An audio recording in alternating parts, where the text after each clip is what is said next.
किताबों में एक वाकया लिखा है कि एक अंग्रेज लड़के ने अपनी वालदा के बारे में लिखा है, मेरी माँ ने मेरे साथ 7 झूठ बोले। तो वो लड़का कहता है कि मेरे वालिद साहब बहुत गरीब आदमी थे। उनकी वफात के बाद मैं अपनी माँ के साथ रह रहा था, तो माँ का कोई जरिया आमदनी नहीं था। तो हमारे घर में जो खाना पकाया जाता था वो बहुत थोड़ा होता था। खाने के बाद भी भूख महसूस होती थी, तो वालदा मेरी प्लेट में मेरा हिस्सा डालती और अपनी प्लेट में अपने लिए। फिर खाने के दौरान जब मैं अपना खाना ख़त्म करने लगता तो माँ महसूस करती कि मुझे और भूख लगी है, तो वो अपनी प्लेट में से चावल मेरी प्लेट में डाल देती और बोलती थी, बेटा मेरा तो पेट भर गया है, ये चावल तुम जल्दी से ख़त्म करके दिखाओ। वो बच्चा बोलता है कि बाद में जब मैं बड़ा हुआ तो मुझे पता चला कि मेरी माँ उस वक्त झूठ बोल रही होती थी। भूख इसको भी होती थी, लेकिन वो मुझे तसल्ली देने के लिए बोलती थी कि मेरा पेट भर चुका है। ये मेरी माँ का पहला झूठ था जो मेरी माँ ने मेरे सामने बोला। फिर वो कहता है कि हमें खाने में क्योंकि अच्छी खुराक नहीं मिलती थी, जब वीकेंड आता था तो मेरी वालदा करीब ही एक दरिया था, वहाँ ले जाती थी। वहाँ पे हम मछलियाँ पकड़ते थे। अगर कोई मछली मिल जाती तो हम घर लाकर उसको पकाते और कुछ हमें क्वालिटी फूड मिल जाता था। वो कहता है कि मैंने एक दिन एक मछली पकड़ी तो लेकर जब मैं घर आया तो मेरी वालदा ने मछली तलकर मुझे पेश की। जब मैंने माँ से बोला, अम्मी आप भी खाएं, तो अम्मी बोली, बेटा मुझे कांटे के साथ जो थोड़ा बहुत मीट लगा होता है, थोड़ा बहुत मछली का गोश्त रह जाता है, मुझे तो बस वो पसंद है, बाकी मुझे मछली पसंद नहीं है। हत्ता कि मेरी माँ को मछली पसंद थी। ये मेरी माँ का दूसरा झूठ था जो मेरी माँ ने मेरे सामने बोला। फिर वो बोलता है कि मैं जब कुछ बड़ा हुआ तो मेरी वालदा मुझे इम्तिहान के लिए लेकर गई। मैं कमरे के अंदर इम्तिहान देने में मसरूफ़ था। बाहर बहुत गर्मी थी और मेरी वालदा बाहर गर्मी में बैठी मेरा इंतज़ार कर रही थी। तो बाहर मेरी वालदा ने मेरे लिए एक कोल्ड ड्रिंक ली। जब मैं इम्तिहान से फारग होकर बाहर निकला तो मेरी वालदा ने वो मुझे कोल्ड ड्रिंक पेश की। तो मैंने कहा, अम्मी आप पी लो ना, क्योंकि आपके कपड़े गर्मी से पसीने से भीग चुके थे। तो मैंने कहा, अम्मी आप पी लें। तो वो मुझसे बोलने लगी, बेटा मुझे प्यास नहीं लगी हुई, तुम पी लो। तो मैंने वो कोल्ड ड्रिंक पी ली। प्यास की आग में मेरी माँ बेचारी तड़पती रही और पसीने में भीगी हुई थी। ये मेरी माँ का तीसरा झूठ था जो मेरी माँ ने मेरे सामने बोला।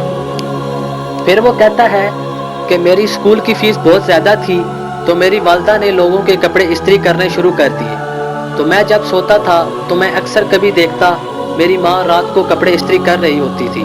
तो मैं बोलता, माँ आप भी मेरे साथ सो जाओ ना। तो वालदा बोलती कि अच्छा बेटा मैं आपके साथ सो जाती हूँ। तो कुछ देर के लिए मेरे साथ मेरी माँ सो जाती और कुछ देर के बाद उठकर कपड़े इस्त्री फिर करने लग जाती। जब मैं सुबह उठता तो मेरी माँ अक्सर कपड़े इस्त्री कर रही होती थी। तो मैं जब पूछता, माँ अभी तक आप काम कर रही हैं? तो माँ बोलती, बेटा मैं अभी आपसे पहले ही उठी हूँ। हत्ता कि मेरी माँ सारी रात काम करती थी। ये मेरी माँ का चौथा झूठ था जो मेरी माँ ने मेरे सामने बोला। फिर वो कहता है कि मैंने स्कूल कॉलेज में अच्छी परफॉर्मेंस दिखाई तो मुझे स्कॉलरशिप मिल गया और मुझे अमेरिका की एक बेहतरीन यूनिवर्सिटी में दाखिला मिल गया। तो मैंने अपने घर से अमेरिका शिफ्ट हो गया। वो कहता है कि मैं जब पढ़ने के लिए वहाँ चला गया तो फ़ोन पर मेरी अम्मा से रोज़ाना बात होती और मेरी माँ मुझसे कहती कि अपना ख्याल रखना, अपना ख्याल रखना। वो कहता है कि पढ़ने के बाद मुझे एक अच्छी जॉब मिल गई। मैंने एक घर भी किराए पर ले लिया और इसके बाद मैंने शादी का भी प्रोग्राम बना लिया।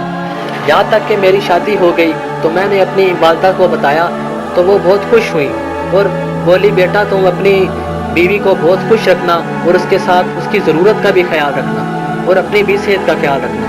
तो मैंने वालदा से कहा, अम्मी आप भी यहाँ आ जाएं, हम मियाँ बीवी अकेले हैं, आप हमारे पास आ जाएं, हमें भी आपकी कंपनी मिल जाएगी और मैं आपके लिए उदास भी हूँ। तो मेरी वालदा ने मुझे कहा, नहीं बेटा मुझे तो वो जो बड़े घर होते हैं ना उनमें रहना अच्छा नहीं लगता, मैं इस किराए के छोटे से मकान में ठीक हूँ और ज़्यादा बेहतर हूँ। तो ये मेरी माँ का पांचवा झूठ था, क्योंकि मेरी माँ मुझसे अक्सर बड़े घर में रहने की ख्वाहिश जाहिर करती थी कि बेटा काश हमारा भी बड़ा घर होता। फिर कुछ दिन ऐसे गुजरे कि वालदा ने फ़ोन पर मुझसे रब्ता नहीं किया। तो मैं बहुत परेशान था कि 3-4 माह हो गए वालदा ने कभी फ़ोन पर मुझसे बात नहीं की। तो मैंने एक दिन बार बार फ़ोन किया तो मुझे पता चला कि मेरी वालदा बीमार हैं और अस्पताल में दाखिल हैं। मुझे यह सुनकर बहुत अफसोस हुआ। मैंने टिकट बनाया और फ़ौरन अपने घर पहुंच गया। जब मैं अस्पताल गया तो मैंने अपनी अम्मी को देखा। मेरी माँ बिल्कुल हड्डियों का ढांचा बन चुकी थी, उसका बहुत सारा वज़न भी कम हो गया था। जब मैं वार्ड के अंदर दाखिल हुआ तो वहाँ जो नर्स मौजूद थी उसने मुझे बताया कि तुम्हारी वालदा को कैंसर है और वो कैंसर की मरीज बन चुकी हैं और उन्हें चेस्ट कैंसर है और तुम्हारी अम्मी को बहुत दर्द होता है, तुम ज़रा अपनी वालदा का ख्याल रखा करो। उसने मुझे ये मालूमात पहले ही बता दी थी। मैंने जब वालदा को देखा कि वो इतनी कमज़ोर हैं और उनका इतना वज़न कम हो गया है तो मेरी आंखों से आंसू आ गए।